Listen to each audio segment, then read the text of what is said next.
भारत में गैस की कमी क्यों होती है? गैस कहां से आती है? आजकल कई जगह लोग एक ही बात कहते दिखाई देते हैं, गैस नहीं मिल रही, सिलेंडर देर से आ रहा है या कीमत बढ़ गई है। लेकिन क्या आपने कभी सोचा है कि जिस गैस से हम रोज खाना बनाते हैं वो आखिर आती कहां से है?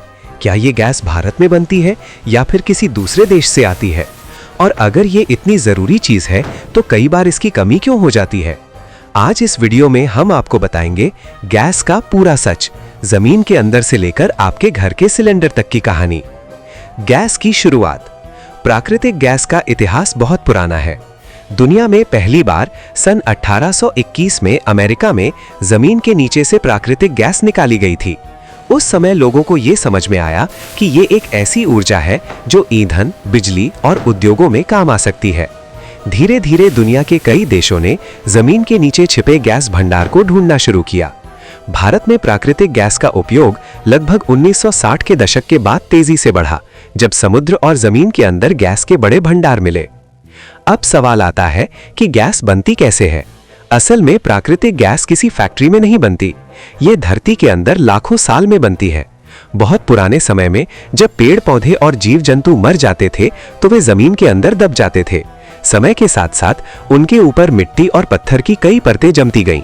लाखों साल तक जमीन के अंदर बहुत ज्यादा गर्मी और दबाव रहा। इसी दबाव और गर्मी के कारण वही पुराने जीव जंतु और पौधे धीरे धीरे बदलकर तेल और प्राकृतिक गैस में बदल गए। आज बड़ी बड़ी मशीनों से धरती में हजारों मीटर गहराई तक ड्रिल करके इस गैस को बाहर निकाला जाता है। अब बात करते हैं उस गैस की जो हमारे घर के सिलेंडर में आती है। घर में जो गैस हम इस्तेमाल करते हैं उसे कहा जाता है एलपीजी, लिक्विफाइड पेट्रोलियम गैस। ये गैस मुख्य रूप से दो गैसों से मिलकर बनती है, प्रोपेन और ब्यूटेन। ये गैस तेल रिफाइनरी में तैयार की जाती है।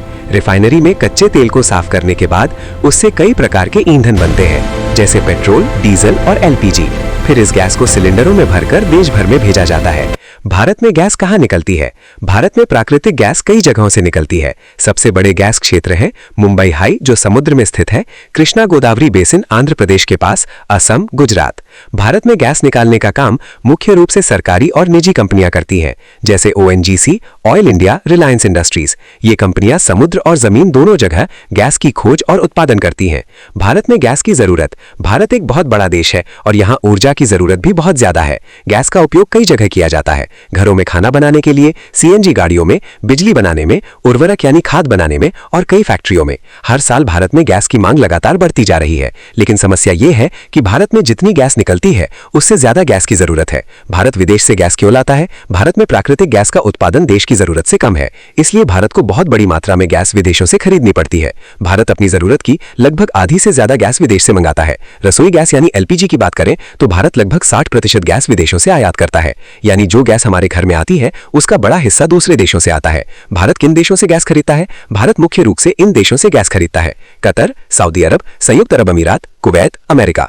इन देशों से गैस विशाल जहाजों में भरकर समुद्र के रास्ते भारत लाई जाती है। फिर भारत के बंदरगाहों पर इसे उतारा जाता है और रिफाइनरी में भेजा जाता है। अब सबसे बड़ा सवाल, अगर गैस आती है तो कई बार इसकी कमी क्यों हो जाती है? इसके कई कारण होते हैं। पहला कारण है विदेशों पर ज्यादा निर्भरता। अगर किसी कारण से विदेशों से आने वाली सप्लाई रुक जाए तो भारत में भी गैस की कमी हो सकती है। दूसरा कारण है समुद्री रास्ते में समस्या। अगर जहाजों को आने में देरी हो जाए तो गैस की सप्लाई प्रभावित हो सकती है। तीसरा कारण है भारत में बढ़ती मांग। हर साल लाखों नए घरों में गैस कनेक्शन दिए जा रहे हैं, जिससे गैस की खपत तेजी से बढ़ रही है। सच्चाई यह है कि भारत तेजी से विकास कर रहा है और ऊर्जा की जरूरत भी तेजी से बढ़ रही है। जब तक भारत में प्राकृतिक गैस का उत्पादन ज्यादा नहीं बढ़ेगा तब तक देश को विदेशों से गैस खरीदनी पड़ेगी और इसी कारण कभी कभी गैस की कमी या कीमतों में बढ़ोतरी देखने को मिलती है। लेकिन आने वाले समय में अगर भारत अपने गैस भंडार खोज लेता है तो ये समस्या काफी हद तक कम हो सकती है। अगर आपको ये जानकारी अच्छी लगी तो इस वीडियो को शेयर जरूर करें ताकि लोगों को पता चले गैस का असली सच क्या है।